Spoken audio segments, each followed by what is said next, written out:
మీరంటే ఇందాక ఒక మాట అన్నారు, సరే తెలిసినా తెలియకనే తెలియదు కానీ కర్మఫలదాత కాదు, కర్మానికి కారకుడు వాడు. కర్మకి కారకులు. కారకుడు అంతే. ఓకే. కర్మకారకుడు శని, పని చేసేవాడు, చేయించేవాడు, తప్పులు చేయించేవాడు, ఉప్పులు చేయించేవాడు, ఏ పని చేయించేవాడు శనీశ్వరుడే. అయితే ఎందుకు గురుగారు శనీశ్వరుడు అంటారు, మీకు అనుమానం రావట్లేదు. శనీశ్వరుడు అంటారు అందరు కూడా. శనీశ్వరుడు కాదు, ఈశ్వరుడు యొక్క శబ్దము శనికి ఎప్పుడు కూడా సూటబుల్ కాదు, అతనికి సమానమైనటువంటి తత్వం కాదు అది. శనికి ఈశ్వరుడికి సంబంధం లేదు.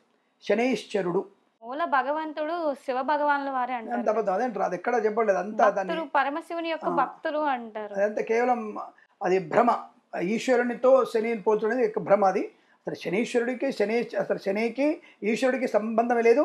అటువంటి ఆయన యొక్క స్థానాన్ని తను భర్తీ చేసే, ఆ పదాన్ని కూడా భర్తీ చేసే అవకాశం లేదు. శనైశ్వరుడు, శనైశ్వరుడిని శనీశ్వరుడిగా మార్చేశారు. ఏదో కనుక ఊళ్ళ పేరు మార్చుంటారు కదా మన వాళ్ళు. సో అటువంటి ఊళ్ళ పేరు మార్చినట్టుగా శనైశ్వరుని కాదు శనీశ్వరుని చేసేసారు. శనైశ్వరుడు అంటే నిదానంగా నడిచేవాడు.